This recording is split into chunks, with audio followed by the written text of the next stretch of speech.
तो आइए हमारे चैनल में आप सभी का फिर से स्वागत है। हम लोग दो चर रैखिक समीकरण पढ़ रहे थे।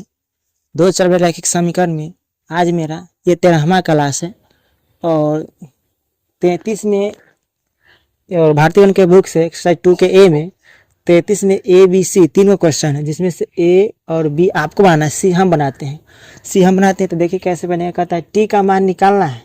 व्हाट का चिन्ह मतलब निकालना है जब युग्मों का कोई हल नहीं हो। युग्मों का कहने का मतलब कि जो समीकरण दिया हुआ है इसका कोई हल नहीं हो।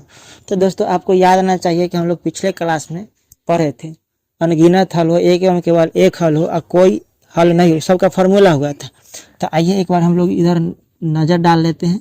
तो ए बटा डी बराबर नहीं बी बटा ए, तो इसका एक एवं केवल एक हल होगा।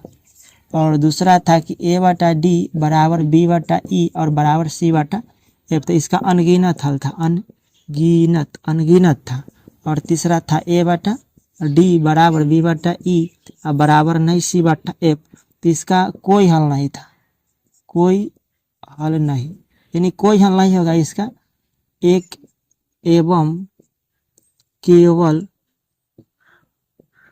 एक हल, एक एवं केवल यही तीन गो था। तो इसमें देखिए कह रहा है कि कोई हल नहीं होगा। कोई हल नहीं होने का मतलब कि तीनों में से कौन सा फॉर्मूला लगेगा।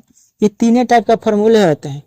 अनगिनत हल कहेगा तो ये वाला लगाएंगे, कोई हल नहीं कहेगा तो ये वाला लगाएंगे, और एक एवं केवल एक हल कहेगा तो ये वाला लगाएंगे। इसमें तीनों टाइप का होता है। इससे एग्जाम बोर्ड एग्जाम में भी पूछा जाता है। तो आइए हम लोग देखते हैं ये सोल्यूशन में हम लोग ये फर्स्ट समीकरण और ये सेकेंड। तो फॉर्मूला लगाने के लिए हमको ए का मान मालूम होना चाहिए। तो फर्स्ट समीकरण में से ए का मान हो जाएगा 3 और बी का मान हो जाएगा वाई के बगल में कुछ नहीं तो 1 और सी का मान हो जाएगा 1। अब देखिए यहाँ से, और डी का मान हम लोग को एक्स के बगल में है कितना 2x - 1, डी का मान हो गया। ई का मान वाई के बगल में है t - 1 और एफ का मान निकालेंगे तो हो जाएगा 2t + 1। देखिए कोई हल नहीं कह रहा है ना, तो कोई हल नहीं कह रहा है, इसके लिए फॉर्मूला कौन होता है ए बटा डी बराबर बी बटा ई बराबर नहीं सी बटा एफ, ये फॉर्मूला होता है। तो हम ये फॉर्मूला लिखें।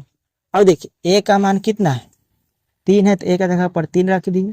डी का मान यहाँ से यहाँ तक में कितना है तो 2t - 1 अब बराबर बी का मान 1 और ई का मान कितना है t - 1 अब बराबर नहीं सी का मान कितना है 1 है और एफ का मान कितना है 2t + 1। अब देखिए हमको यहाँ देखिए टी का मान निकाला, फॉर्मूला पर तो हम लोग बैठा दिए, अब टी का मान निकाला। तो हम ये दोनों की मदद से चलेंगे। अब ये दोनों की मदद से चलेंगे तो क्रॉस गुना करेंगे, 3 से गुना करेंगे इसमें, t - 1 में बराबर का चिन्ह है तब बराबर का चिन्ह, 1 से गुना करेंगे 2t - 1। अब देखिए 3 से गुना करेंगे तो अंदर जाए गुना हो जाएगा तो 3t - 3 अब बराबर 1 से गुना करेंगे तो उतना ही होगा। अब हम लोग पढ़े थे कि टी वाला को एक तरफ करेंगे तो 3t प्लस में 2t है तो बराबर किस तरफ लाएंगे तो माइनस में 2t, और माइनस में 1 है तो -1। ये तीन जो देख रहे हैं आप माइनस में जब बराबर कुछ तरफ जाता है तो चिन्ह बदलता है, तो माइनस में है तो ये हो जाएगा प्लस में।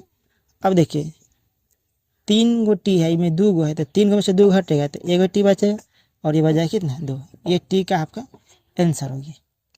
तो हम टी का मान निकाल दिए और इसमें से कोई हल नहीं हो, अनगिनत हल हो, कोई भी कहेगा तो वही तीनों में से कोई एक लगेगा। तो आप लोग इसको देख लीजिए, बढ़िया से स्क्रीनशॉट ले लीजिए। मिलते हैं अब नेक्स्ट वीडियो में।